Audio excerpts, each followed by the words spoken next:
So we go together, my family in my car. I get to my sister's house. And as I said, it is my sister who is the one who brings the family together, and always her house she invites. I've never invited anybody over for anything. I admit I am terrible in the story. Don't follow me. Just listen to the tale, because the reason I am able to tell you this tale is there for you to understand in the whole story of the truth of this light. So I go to my sister's house, and as she is preparing the food, I see on the table in my sister's house a book that says the stories of all the signs of the hour of the end of days. And I say, hey, who bought this book? Because the last time I was talking to my family, we were talking about the signs of the end of days and things to come. And one of the things that we talked about was that this idea that the sun will rise in the west, and Muslims always talk about the sun rising in the west. And so since so many strange things are happening in this place called United States of America, some people have began to falsely say that Barack Hussein Obama is a Muslim, when he doesn't ever swear to being a Muslim. And Islam is not something you hide. Once you know the truth of the light, you never need to hide it. As I am saying to you, I know the story of the truth of the light, and I am one who calls myself Muslim because I submit to the truth. That I say Barack Hussein Obama is not a Muslim unless he declares so, and that is always up to him, as any free man can do. And even a black man is free who might become president of the United States, so even he should be able to admit Islam if he hears the story of the truth of the light and is wanting to understand how he himself has been granted such a noble position in the story if he chooses to accept. But I made a claim even crazier than that. That the advent of Barack Hussein Obama was an indication to all of the world who sees the West as the great power and the English language as controlling, that someone was about to come to you telling you the truth of the story of the light so that you could never doubt it. But I didn't know it was me.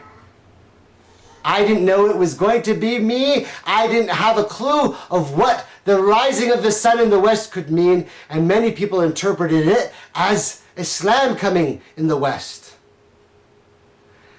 And so I am going to tell you what happens next, and it is this that is so strange, that by Allah, let it be known that if ever there was a person who takes the statement of the messenger and says that one day will come that the sun rises in the west, and that means that Islam will be made clear in the west, that it is by Allah I am swearing that if you thought that hadith meant that, if that's what you thought the hadith meant, if you thought it was metaphorical and someone would speak the truth of the light, then I am swearing by Allah, the worthy person who gets the noble honor of that interpretation of that hadith, his name is Shamshad Ali Siddiqui, my father, because of his prayer.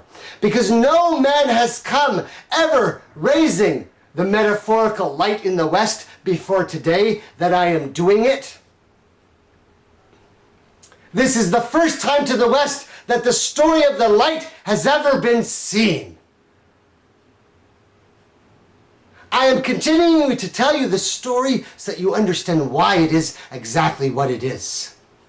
And I have been telling you my own personal tale and how I got the story, because the one who reveals the truth must tell you exactly how he got the story of the light. And if I can explain all of this, then I must be able to explain the truth of your own soul. As every person who ever bared the truth of the light must be able to explain the mysteries of your soul. But before I get too excited and you get too excited, this is still to come, because the story's not over. It must get greater and more magnificent than I have told so far. But before I tell you anything more, I must disclose again that there is nothing special about me. Everybody who hears this tale will know that it is the truth, except for those who wish to deny the truth of the light.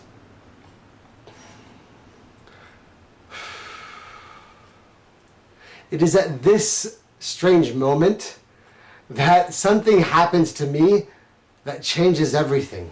I am sitting in my sister's house and I pick up the book of the signs of the final hour that we have, translated in English. And I start to look through it and I see a statement of the prophet. I read a statement of the prophet that I have read many times before. I read a statement of the prophet that I have read many times before, and a thought enters my mind that this is really an amazing statement of the prophet. But still I don't know what is going on in the universe. And still I don't know the truth of the reality.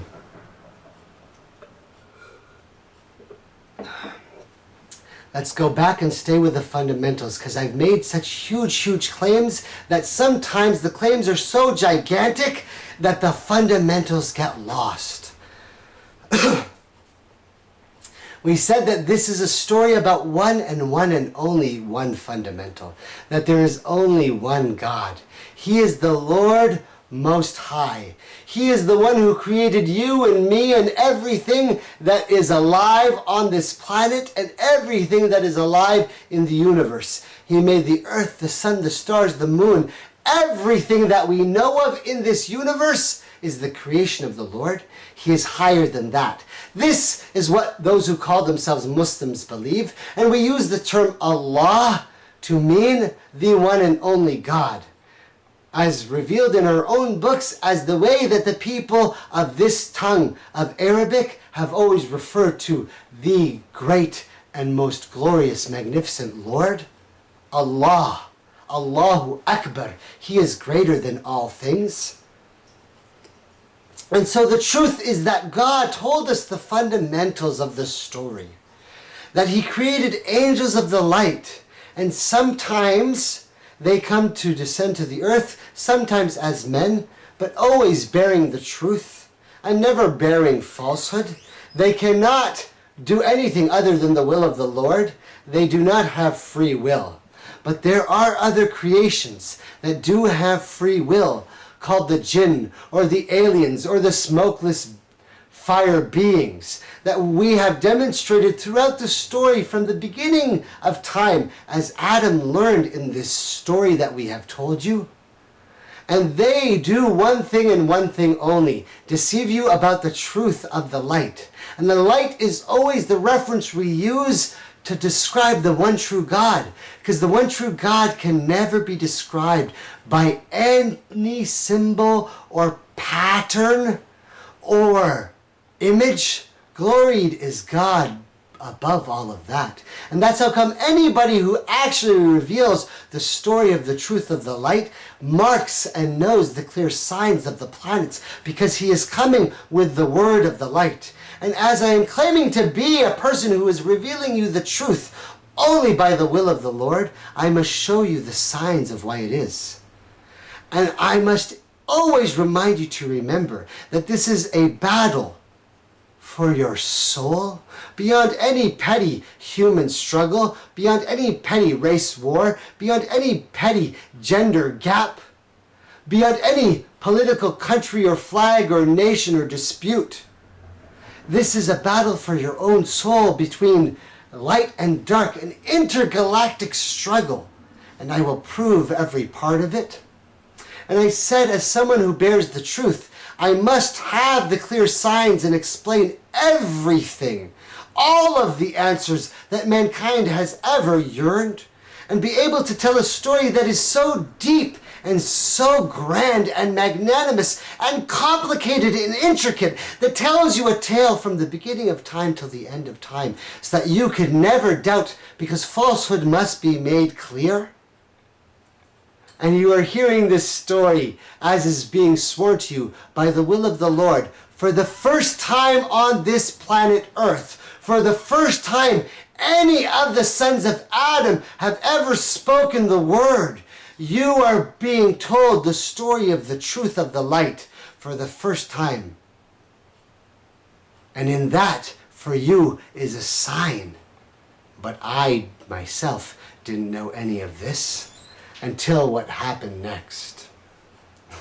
Please let me take a break.